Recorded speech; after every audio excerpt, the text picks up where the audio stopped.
आपके number WhatsApp नाम भेज रहा हूँ, व्हाट्सएप कर क्या दिए सब,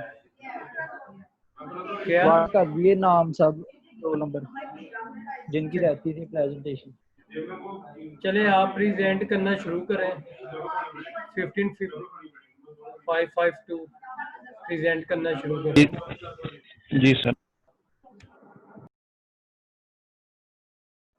सर वो आपसे रिक्वेस्ट करनी थी एक।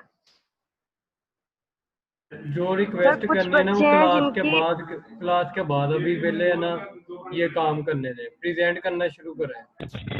जी सर, टॉपिक्स आपके पास है, मेरा था अटेंशन में चलें ठीक। ऑब्जेक्टिव कंडीशन, तो वो मैं बताता हूँ।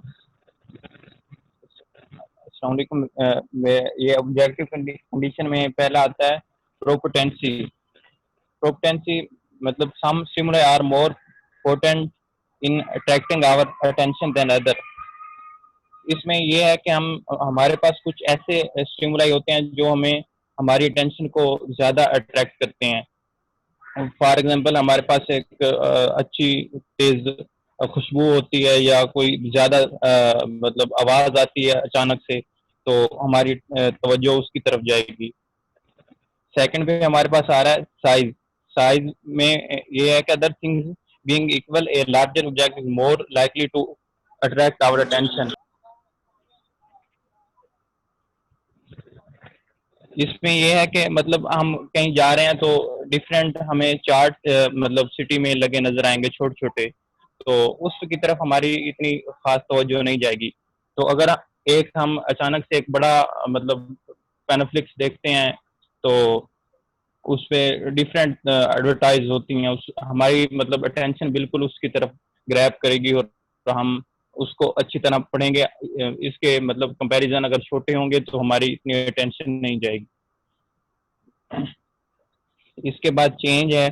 चेंज में यूजली चेंज अट्रैक्ट अटेंशन ये इस तरह है कि हम फॉर एग्जांपल हमारे पास एक मतलब हम अचानक मतलब बंद कमरे में बैठे हैं तो हमारा सेल बजना शुरू हो जाता है, तो अचानक से हमारे मतलब कानों पे आवाज जाएगी और हमारी अटेंशन बिल्कुल उस तरफ चली जाएगी। या मस्जिद में अचानक अजान आना शुरू हो तो हमारी अटेंशन उस तरफ ग्रैब कर जाएगी। उसके बाद मूवमेंट है। मूवमेंट में ये है कि हम अचानक से कोई न्यू मतलब कोई कंडीशन देखते हैं या मूवमेंट किस चीज़ की होती है तो हमारी टेंशन बिल्कुल उस तरफ चली जाएगी। फॉर एग्जांपल अगर हम कहीं जा रहे हैं तो अचानक से कहीं रास्ते पे कोई लोग बैठा लेकिन हमें नहीं पता और साथ से गुजरे हैं तो अचानक से वो मतलब भागता है या हरकत करता है तो हमारी अटेंशन बिल्कुल उस तरफ जाएगी और एक मतलब हम हरकत में आएंगे उस वजह से। तो इस तरह मूवमेंट का अटेंशन पे बहुत ज़्यादा इफेक्ट है, असर है इसका। और उसके बाद कंट्रास्ट है।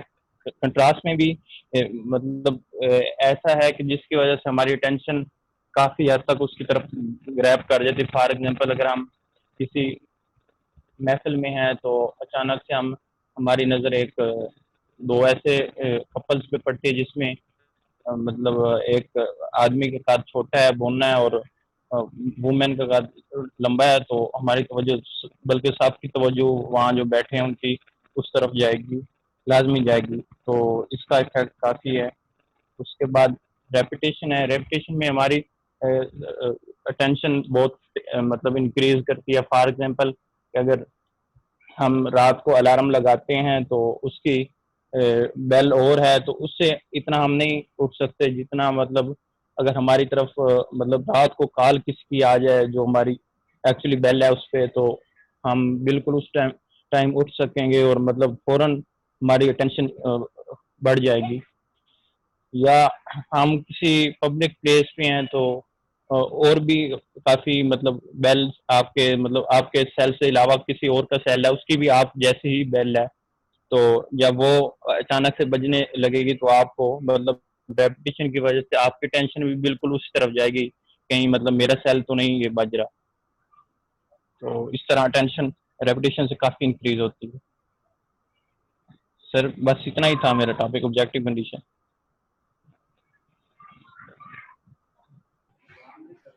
नेक्स्ट कौन है? अरसलान, जी सर। सर मैंने सबको इन्फॉर्म कर दिया था और कुछ बच्चों ने कहा हम सुबह दे देंगे, हमारे ना नेट का मसला है, हम गांव में रहते हैं।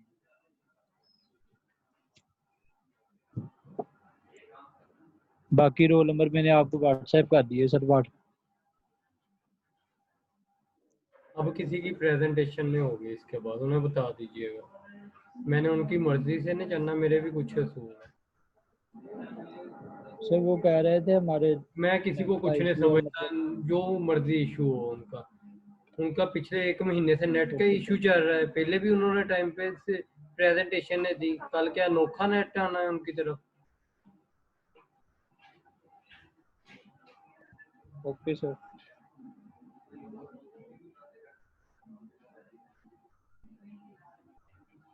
हम कल पढ़ रहे थे जी टाइप्स ऑफ परसेप्शन, आज हमने पढ़ना है।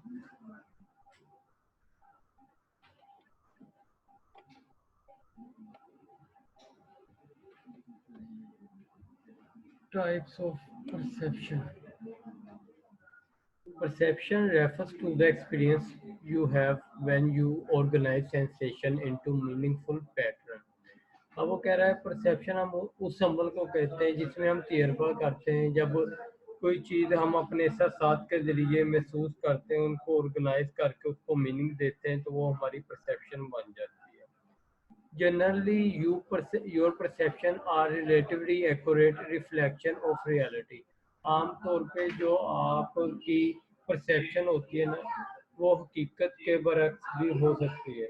However, in some cases, हकीकत को वो यानी कि प्रेजेंट कर रही होती है। However, in some cases, your perceptual process may change reality to match your experience.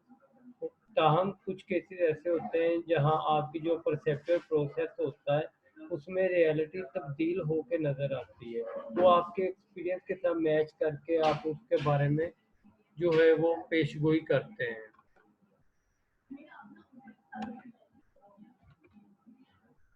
Let us see how your perceptual process actually work, either or to reflect, change और distort reality. आए हम देखते हैं कि किस तरह एक परसेप्शन का जो अमल होता है और किस तरीके से वो हकीकत को तोड़ के या तब्दील करके दिखाया जाता है। Forms and pattern of perception. Form perception refers to recognition. Form perception किस चीज़ को बयान करती है, किसी चीज़ के मतलब जब हम उसकी पहचान करते हैं इस चीज़ को, एंड आइडेंटिफिकेशन और उसकी शनाख्त जो होती है उस शक्ल की कि किस तरह की है, उस वर्ड की, उस तस्वीर की, उस चेहरे की, एंड सो फोर्थ और मिलती जुलती चीज़ों की। Babies recognise the facial characteristics of their parents. अब जो बच्चे होते हैं ना, वो अपने माँ बाप के जो फेशियल कैरेक्टरिस्टिक्स होते हैं उनको बहुत जल्दी पहचान रहते हैं, and react presently to those faces. अब सपोज मैं एक एग्जांपल देता हूँ, अगर आप लोगों के घर में कोई बच्चे हो छोटे, तो वो आपने देखा होगा कि जब माँ बाप आते हैं तो वो बहुत ज़्यादा ना यानी कि स्माइल पास करना शुरू कर देते हैं, खुशी का इजहार करते हैं, और जो यानी कि अजनबी अगर उनके पास आता है तो वो ऊंची ऊंची आवाज़ में रोना शुरू कर देते हैं। Contrary to that, the sight of unfamiliar faces might make them cry. अब वो कह रहा है जो चेहरे जिनके हमें वाकफियत नहीं होती वो हमें रोने पे मजबूर कर देते, जैसे मैंने आपको बताया है कि कोई अजनबी आ जाए तो उसको देख कर बच्चा रोना शुरू कर देता है। The student can easily select the book. जो तालिब इल्म होता है वो आसानी के साथ जो किताब है उसका इंतखाब कर सकता है, ऑफ देयर चॉइस, जो उसकी पसंद की हो, from a large collection of book, जो एक बड़ी कलेक्शन है उनके पास मौजूद है किताबों की, उनमें से, on various subject placed on the shelf of the library. और बहुत सी किताबें जो यानी कि शेल्फ में पड़ी होती हैं लाइब्रेरी के, उनमें से जो उनकी पसंदीदा बुक है वो उनका इंतखाब बहुत आसानी के साथ कर लेते हैं। Rats, pigeons, and many other animals can easily learn to discriminate among different geometric design. वो कह रहे हैं चूहे हो, pigeons हो या कोई और जानवर हो, वो आसानी के साथ सीख जाते हैं चीज़ों के दरमियान फ़र्क करना, उनकी शेप के दरमियान फ़र्क हो, और इसके अलावा उसके ट्राइएंगल, स्क्वायर और सर्कल वगैरह को। When they are paired with certain reward, जब उनको किसी खास रिवार्ड के जरिए पेयर कर दिया जाएगा, कि यानी कि अगर तो सही बताएंगे तो उन्हें खुराक मिलेगी, तो वो ऑटोमेटिकली सीख जाएंगे। Each of these examples, ये जितनी भी मिसालें हैं, illustrate the recognition of a set of a stimuli.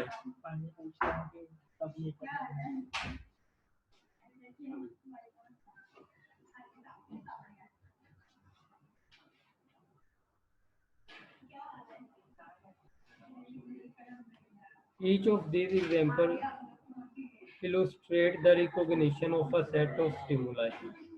ये जो मिसालें होती हैं, ये किसी स्टिमुलस की पहचान के लिए होती है। That are arranged in such a way that they continue a form or pattern, और इसको इस तरतीब से रखा जाता है कि ये फॉर्म और पैटर्न को बना दें।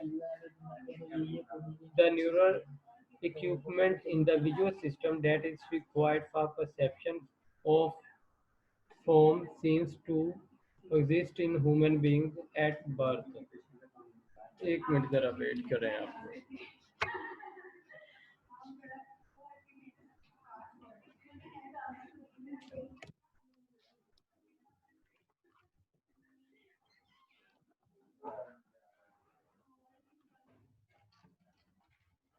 जमील अंदर आके मेरी बात सुनो।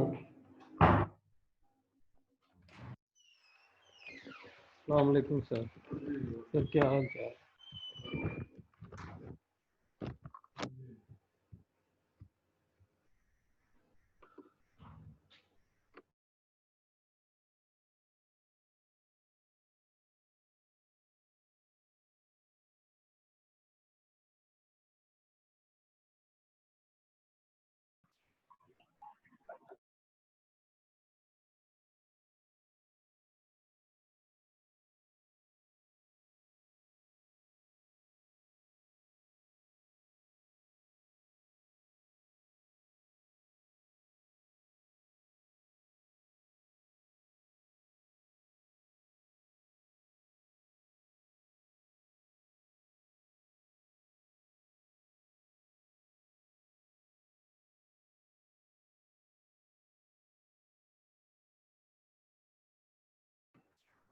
स्क्रीन शो हो रही है आप लोगों को? Hello, yes sir. कहाँ थे हम?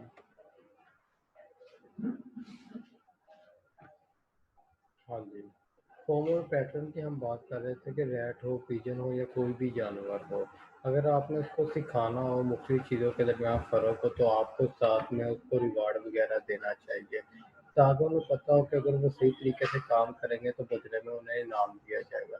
ये जितनी भी एग्जाम्पल्स हैं, ये पहचान जो भी स्टिमुलस होता है, उसका सेट जो भी होता है, उसकी जान पहचान के लिए ज़रूरी होती है। डेटा अरेंज इन सच अ वे, उनको इस तरीके से तरतीब दिया जाता है, दे कंस्टिट्यूट अ फॉर्म और पैटर्न, कि वो एक फॉर्म या पैटर्न को बना दें। अब वो कह रहा है neural equipment in the visual system that is required for perception. अब जब तक हम किसी चीज़ के मुख्तलिफ आले की ज़रूरत पड़ती है किसी चीज़ को देखने के लिए, फॉर परसेप्शन के लिए, और form seems to exist in human being at birth. जब बच्चा इस दुनिया में आता है तो उसके अंदर कुछ खास किस्म के आलात जो फितरती तौर पे या कुदरती तौर पर पाए जाते हैं, जो कि चीज़ों को देखने में मदद फ्राहम करते हैं ताकि वो चीज़ों को परसीव कर सके। But the ability to recognise and discriminate pattern develop later. लेकिन जो उनकी सलाहियत होती है किसी चीज़ को पहचानने की या फ़र्क करने की, वो बाद में बनती है, due to learning rather than maturation of the visual system. वो कह रहे हैं जो लर्निंग होती है, ड्यू टू लर्निंग, लर्निंग की वजह से वो चीज़ों के दरमियान फ़र्क करना और पहचान करना सीखते हैं, rather than maturation of the visual system, बजाय इसके कि विजुअल सिस्टम उनका मैच्योर हो गया है उस वजह से। ऐसा नहीं होता। One group of psychologist has been specially concern in exploring how we perceive shape. एक जो साइकोलॉजिस्टों का ग्रुप था वो इस चीज़ को जानने में दिलचस्पी रख रहा था कि किस तरीके से हम चीज़ों की मुख्तलिफ शेप को परसीव करते हैं, फॉर्म्स को परसीव करते हैं, इन द इन्वायरमेंट, माहौल के अंदर। द गेस्टार्ट साइकोलॉजिस्ट, ये लोग जो लोग थे वो थे gestalt psychologist. These psychologists believe that people naturally organize their perception according to certain pattern। जो साइकोलॉजिस्टों का ये मानना था कि लोग जो कुदरती तौर पे ऑर्गेनाइज करते हैं अपनी परसेप्शन को उनके पैटर्न को मद्देनजर रखते हुए। Gestalt in is a German word. Gestalt जो है वो एक जर्मन वर्ड है। डेट मीन कॉन्फ़िगरेशन, जिसका मतलब होता है कॉन्फ़िगरेशन या form. One of the main principle of gestalt psychology is that perception. जो एक बुनियादी असूल था गेस्टार्ट साइकोलॉजी का वो था परसेप्शन। डैड, इन्होंने ये कहा था गेस्टार्ट वालों ने कि चीज़ों को हमें एज अ होल परसीव करना चाहिए rather than some of its part, बजाय कि हम इसको टुकड़ों की सूरत में परसीव करें। मिसाल के तौर पर when you watch a film, जब आप मूवी देखते हो, यू परसीव अ होल, आप उस फिल्म को मुकम्मल देखें, एज अ होल देखें। That is very different from the individual picture that it's part. अगर हम उसकी पिक्चर्स को देखेंगे अलग अलग से तो वो मुख्तलिफ होगी, लेकिन अगर हम फिल्म को एज अ होल देखेंगे तो वो मुख्तलिफ होगी। And other gestalt principle is the figure and ground relationship. एक जो दूसरा असूल था गेस्टार्ट का वो था figure and ground. That explain the organisation of perceptual field into stimuli. ये क्या करती है कि ऑर्गेनाइज करती है कि जो वो भी स्टिमुलस हमें नज़र आते हैं बाहर माहौल से, उनको ऑर्गेनाइज करती है। डेट स्टैंड जो कि पाए जाते हैं एंड दूध डेट आर लेफ्ट ओवर, और जो कि उसके पीछे होते हैं। अब यानी कि जिस चीज़ पे आप तवज्जो करोगे वो हमारा फिगर है, और जो उसके इर्द गिर्द होंगे वो हमारे ग्राउंड होंगे। In 1925, Gestalt psychologist Max Wertheimer described principle of perceptual grouping to explain how we organize stimuli into pattern। Max Wertheimer ने एक नया असूल जो था वो मुतारफ करवाया, बयान किया, और परसेप्चुअल ग्रुपिंग का। टू एक्सप्लेन, ये चीज़ बयान करने के लिए कि हाउ वी ऑर्गेनाइज स्टिमुलाई, कि हम किस तरीके से स्टिमुलाई को पहचान करते हैं इनटू पैटर्न में। One of these principle is proximity. इनमें से एक प्रिंसिपल प्रॉक्सिमिटी भी है। That is stimuli that are physically close to each other. इसमें क्या होता है, जो मिलती जुलती चीज़ें होती हैं वो एक दूसरे के, हम उन चीज़ों को इकट्ठा परसीव करते हैं जो एक दूसरे के करीब होती है। Tend to be perceive as a forming a group. जैसे कि हमने पीछे भी पढ़ा, दो जो है वो हॉरिजॉन्टल लाइन जो होगी और वो अगर पास होंगी तो हम उसको एज अ होल परसीव करेंगे as compare to other lines. Another principle involves similarity। एक और प्रिंसिपल है, उसका नाम है similarity, which state that the more similar objects are the more likely they are perceived as a belonging together।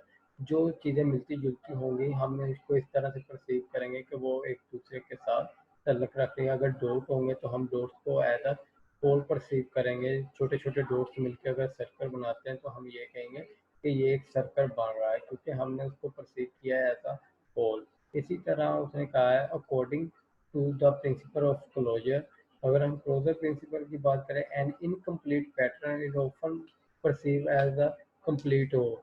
अगर कोई नामुकम्मल line वाला जो है वो ट्राइंगल बना रहा है या सर्कल बना रहा है तो हम ऑटोमेटिकली उसके जो वो यानी कि इनकम्प्लीट वो पिक्चर है उसको कंप्लीट करके एज अ होल परसीव करेंगे। In figure you can observe some of the basic principles of Gestalt psychology। उसके बाद आ जाता है depth perception. Visually locating object in the environment is often a matter of assessing their distance from us or other object। जो चीज़ें हमें visually located object, जो चीज़ें हमें नज़र आती हैं अपने माहौल में, अक्सर औकात often a matter of assessing their distance, और हम उनका जो फासला है उसको असेस करने की कोशिश करते हैं कि उस चीज़ का फासला हमसे कितना है। A process refer to as a depth. इस प्रोसेस को हम डेप्थ कहते हैं। It is amazing to perceive the world in 3 dimension. ये बहुत हैरान कुन होता है या मज़ेदार होता है कि जी अगर आप दुनिया को 3 सिमतों से देखें। डेट इज़ द हाइट, एक हाइट वाइज, एक विड्थ वाइज और एक depth wise. Despite the fact, हकीकत को मद्देनजर रखते that the surface of our retina is only 2 dimensional, कि हमारा जो रेटिना की सतह है वो 2 डिमेंशनल है, हाइट और weight. How can a 2 dimensional surface represent 3 dimensional object, कैसे जो 2 डिमेंशनल जो सरफेस है वो 3 डिमेंशनल ऑब्जेक्ट को रिप्रेजेंट कर सकते हैं। टू आंसर दिस क्वेश्चन, इस सवाल का जवाब देने के लिए we will look at 2 different types of depth cues.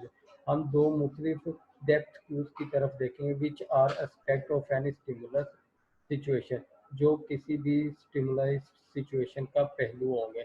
That indicate how far an object, जो कि इस चीज़ की निशानदेही करेंगे कि वो चीज़ हमसे कितनी दूर है। इज फ्रॉम द ऑब्जर्वर और द अदर ऑब्जेक्ट, अब देखने वाले से और दूसरी चीज़ों से। Binocular cues a very important cue, ये बहुत ज़्यादा अहम क्यू होता है फॉर डेप्थ गहराई को जांचने के लिए। Come from the fact that we have 2 eyes, और ये इस हकीकत के साथ आता है कि हमारी 2 आंखें they each see the word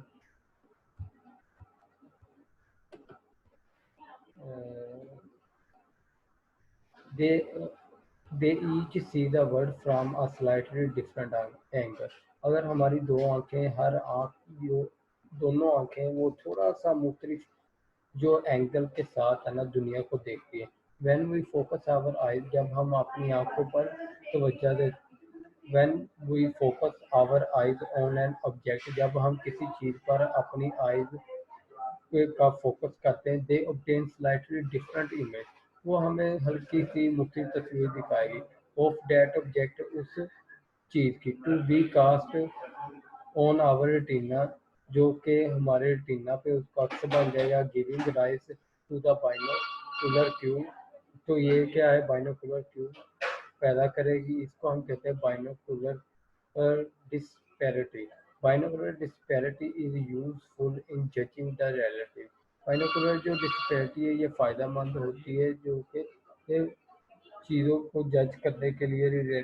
अगर किसी 2 चीज़ों का कंपैरिजन करना हो, उनको करने के लिए बाइनोकुलर जो है वो बहुत ज़्यादा अहमियत की हामिल होती है। और इसमें उसने कहा है कि जी depth of the object up to 20 feet away, अगर 20 फीट कदमों के फासले पर किसी कोई चीज़ है उसकी गहराई का अंदाज़ा लगाना हो तो हम इससे लगा सकते हैं। We are not usually aware of the binocular disparity, हम आमतौर पे बाइनोकुलर डिस्पैरिटी से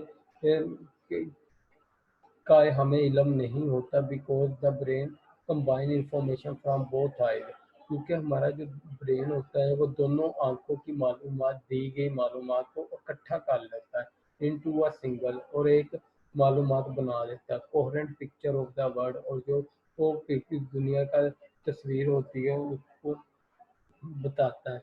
मोनोकुलर क्यूज क्या है? Binocular cues alone can't explain the phenomena of depth perception. Binocular cues जो है वो अकेला जो है वो परसेप्शन की गहराई की सूरत हाल को बयान नहीं कर सकता। We can perceive depth even with one eye close, हम गहराई का अंदाज़ा एक आंख बंद करके भी लगा सकते हैं। There are people who are blind in one eye, यहाँ बहुत से लोग हैं जो कि एक आंख से महरूम होते हैं बाय बर्थ से ही, but they can perceive depth easily, लेकिन वो गहराई को आसानी के साथ देख लेते हैं। Obviously there are other cues for depth perception, तो कुछ दूसरे क्यूज भी हैं डेप्थ परसेप्शन के लिए। That comes from the image, जो कि इमेज से आते हैं। Obtain with one I alone, एक जो तनहा आँख ने इमेज ली है उससे वो क्यूज आते हैं। There are the monocular depth cues, ये जो है वो मोनोकुलर डेप्थ क्यूज है। 6 मोनोकुलर क्यूज आर, आमतौर पे 6 तरह के मोनोकुलर क्यूज पाए जाते हैं।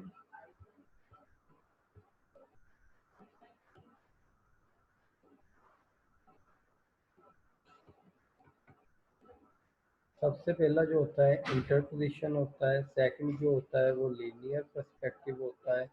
थर्ड जो होता है वो एरियल पर्सपेक्टिव होता है। फोर्थ जो होता है रिलेटिव साइज होता है, और 5 जो होता है वो टेक्सचर ग्रेडियंट होता है, और 6 जो होता है वो मोशन पैरालैक्स होता है।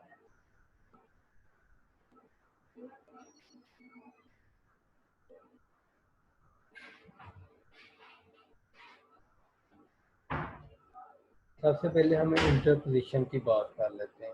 If object X partially block our view of object Y, अगर एक चीज़ है जो कि एक्स है, वो वाई चीज़ को थोड़ी बहुत ब्लॉक कर रही है या उसके सामने आ रही है, वी परसीव ऑब्जेक्ट एक्स, तो हम एक्स ऑब्जेक्ट को परसीव करेंगे as being closer than object Y, तो वाई की निस्बत हम एक्स को ज़्यादा क्लोज परसीव करेंगे। मिसाल के तौर पे the girl overlap the scenery, आप उसकी इस तस्वीर में देखें, एक लड़की बैठी हुई है, वो ओवरलैप कर रही है सीनरी को, एंड देयरफॉर अपीयर्स क्लोजर, इस वजह से वो हमें ज़्यादा करीब दिखाई दे रही है एज कम्पेयर टू सीनरी।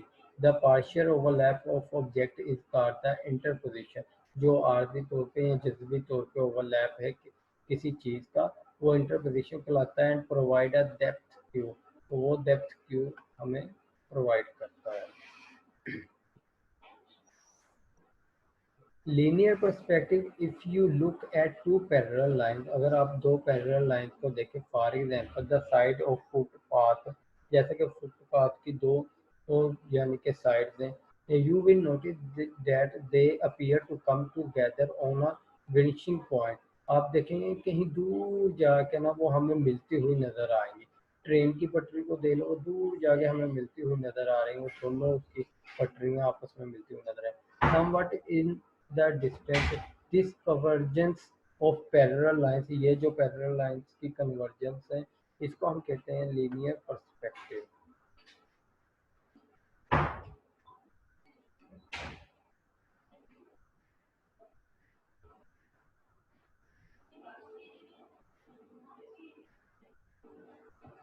उसके बाद आ जाता है हमारे पास एरियल पर्सपेक्टिव। अब ये क्या है, डिस्टेंट ऑब्जेक्ट अपीयर हैवी, जो ज़्यादा फासले पे चीज़ें होंगी वो हमें धुंधली दिखाई देंगी, and less distinct than nearby object, और जो नज़दीक चीज़ें होंगी वो हमें कम धुंधली दिखाई देंगी, जो ज़्यादा दूर होंगी वो ज़्यादा धुंधली होंगी। रिलेटिव साइज आ गया, the larger the image cast upon the retina by an object, अब किसी चीज़ की से जो यानी कि रेटिना पे एक अक्स आता है वो बड़ा होता है। The closer the object appear to be, तो वो जो चीज़ के करीब होगी वो हमें ज़्यादा बड़ी हुई दिखाई देगी।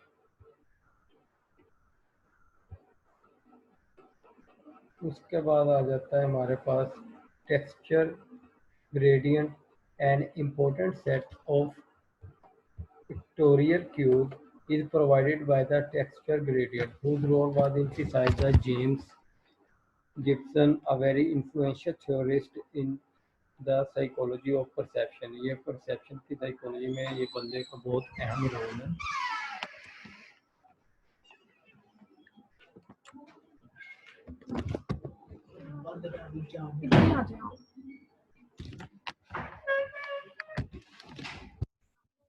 बंदे का बहुत ज़्यादा अहम रोल कंसीडर किया जाता है। Gibson pointed out the retinal projection of such retinal projection of such from the object must necessarily show a continuous change or the texture gradient that depend on the spatial layout of the relevant surface. Look at the flower in the figure. Notice that how their texture different from near to far. अब अगर आप ऊपर वाली picture को देखेंगे तो आपको नजर आएगा जो चीजें पास है ना, जैसे कि ये वो पिक्चर कहाँ गई, नीचे होगी।